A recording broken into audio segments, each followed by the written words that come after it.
ಅದೇ ರೀತಿ the national green tribunal act 2010 ಇದರ ಪ್ರಕಾರ ನ್ಯಾಷನಲ್ ಗ್ರೀನ್ ಟ್ರಿಬ್ಯುನಲ್ ಅನ್ನು ಫಾರ್ಮ್ ಮಾಡಿದ್ದಾರೆ. ಅದು ನಮ್ಮ ನ್ಯೂ ಡೆಲ್ಲಿಯಲ್ಲಿ ಕಾರ್ಯನಿರ್ವಹಿಸ್ತಾ ಉಂಟು. ಇಂದು ನಮ್ಮೊಂದಿಗೆ ಇದ್ದಾರೆ ನಮ್ಮ ಎಕ್ಸ್ಪರ್ಟ್ ಸ್ಪೆಷಲ್ ಇನ್ವೈಟಿಯಾಗಿ doctor A Senthil Vel, expert member in principal bench of national green tribunal new Delhi. ಇವರು ಈ ನ್ಯಾಷನಲ್ ಗ್ರೀನ್ ಟ್ರಿಬ್ಯುನಲ್ ಬಗ್ಗೆ ಒಂದು ಸಂಕ್ಷಿಪ್ತ ವಿವರಣೆ ನೀಡ್ತಾರೆ. Sir, doctor A Senthil Vel, you are most welcome to our show. Can you just brief about, sir, can you brief about what are the functions of National Green Tribunal and what are the initiatives taken? Can you just brief, sir? First of all, Ellarku Namaskara. Namaskara. I would like to thank Nammakudla channel who have been inviting me when I was in Bangalore. Now also they have given me opportunity to appear before the channel. Thank you so much, and also I am grateful to Mr. S.S. Naik, who has done such a large homework, and he has in fact enumerated all the acts and provisions which are applicable to the environmental law. Yes, sir. Now, since you had asked me about NGT, NGT is a National Green Tribunal, which has been established by the Act on 18/10/2010 by the Statute of Parliament, and it is a statutory body.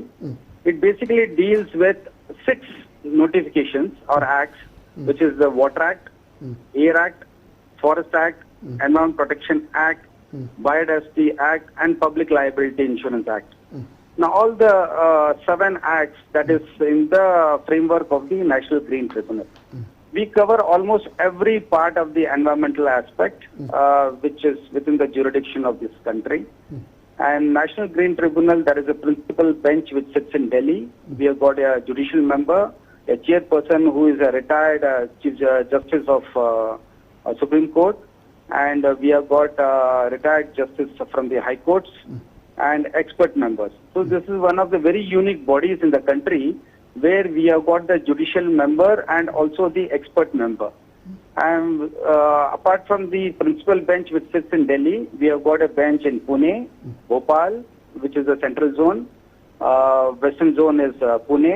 Then southern zone is at Chennai, and eastern zone is at Calcutta. Okay. Now, everywhere the composition is the same, a judicial member and the expert member.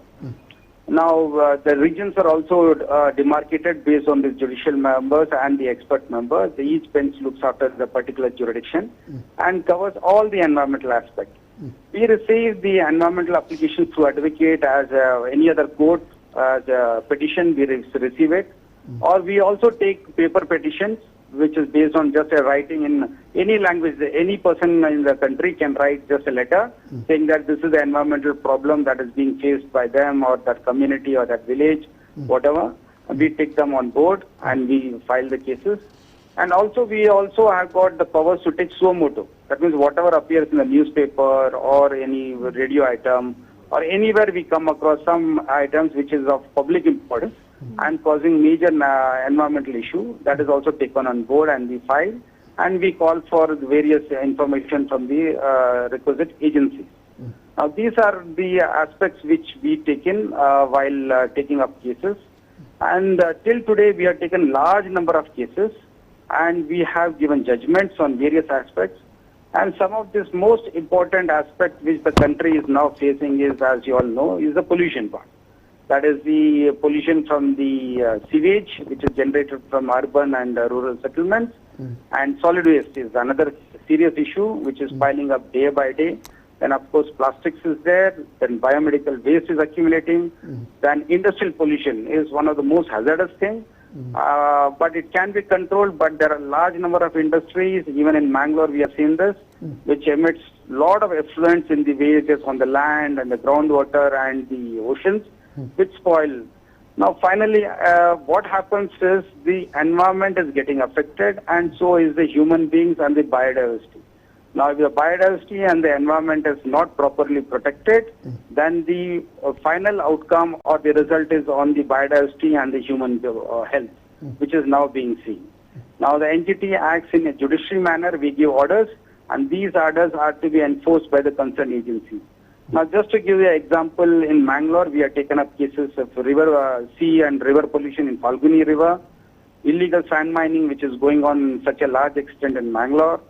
Then we have also taken up tree cutting issue in Nandigoda and Marnakatte, where about 35 trees were to be felled. Even that case has been taken up. Desilting of Sambur Dam has been taken up. And we also take up certain important cases where the people in the working area get affected and they get injured, or fatal accidents do take place. Such as the 5 fishermen in Mangalore in Ulka, as you all know, died. That matter was taken up suo moto, and we imposed a penalty of 20 lakhs per head for each of the deceased to be given it to the concerned hire. Now this has been implemented, and throughout the country such events do take place. Even the poorest of poor community, they get justice from NGT. This is some of the overview of the NGT. Yes. Yes, Mr. Naik. Yes, sir. Really, we are proud that you have occupied the prestigious position as expert member in principal bench of National Green Tribunal, and we always remember you because you are the resource person in our some shows also, and you are the chief guest in our 100th episode of Business Tonic also. You have disseminated your rich experience, expertise and knowledge with our viewers also. And to brief about Dr. Senthil Vale, he was the Dean of Fisheries College, Mangalore also. Then he was the project director of the World Bank assisted industrial pollution control project, which involved establishment of common effluent treatment plants for industries, upgradation of capacity building of state and union territory pollution control boards. And Dr. Senthil Vale was also the member secretary of the high-level expert committee constituted under Professor M.S. Swaminathan and Dr. Shailesh Naik that reviewed CRZ notifications also, and he was appointed as the National Project Director of the World Bank Assisted Integrated Coastal Management Project, that is ICZM. Sir, really we are proud of you, and being in the Green Tribunal as a judge, expert member, we wish that you will take up many more green initiatives for the betterment of our environment. And on behalf of World Environment Day 2023, on behalf of our entire viewers, sir, we wish you all the very best for World Environment Day 2023. And we thank you very much for your kind presence and briefing about National Green Tribunal initiative to our viewers. Thank you, sir.